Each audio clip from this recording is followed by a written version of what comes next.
The Wolf Chief and the Girl. A Lakota girl married a man who promised to treat her kindly, but he did not keep his word. He was unreasonable, fault-finding, and often beat her. Frantic with his cruelty, she ran away. The whole village turned out to search for her, but no trace of the missing wife was to be found. Meanwhile, the fleeing woman had wandered about all that day and the next night. The next day she met a man, who asked her who she was. She did not know it, but he was not really a man, but the chief of the wolves.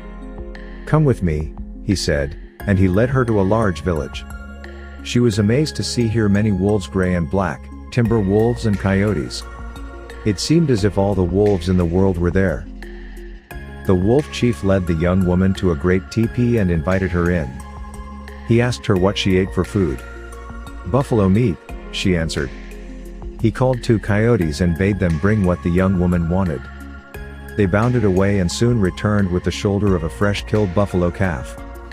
"How do you prepare it for eating?" asked the wolf chief. "By boiling," answered the young woman.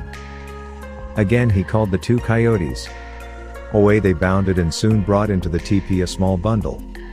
In it were punk, flint, and steel stolen, it may be, from some camp of men.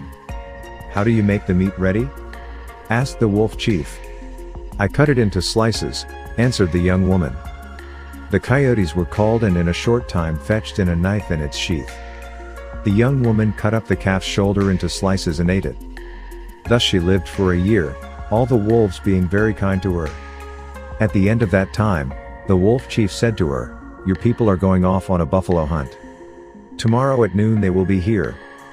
You must then go out and meet them or they will fall on us and kill us." The next day at about noon the young woman went to the top of a neighboring knoll.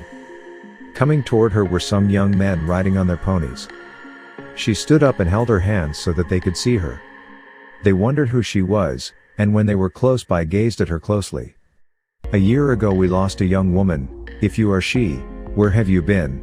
they asked. "I have been in the wolves' village." "Do not harm them," she answered. "We will ride back and tell the people," they said.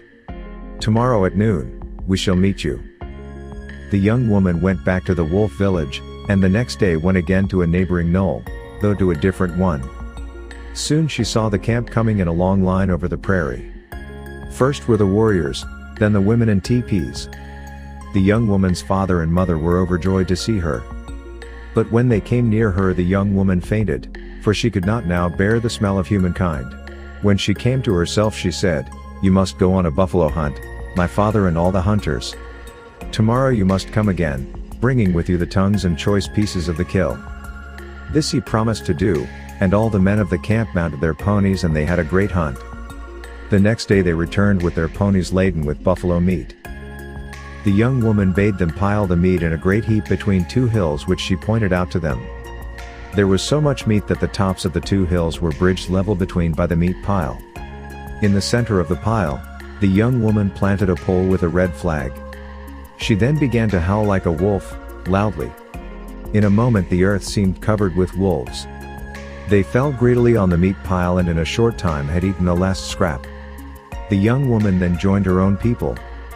Her husband wanted her to come and live with him again. For a long time, she refused. However, at last, they became reconciled.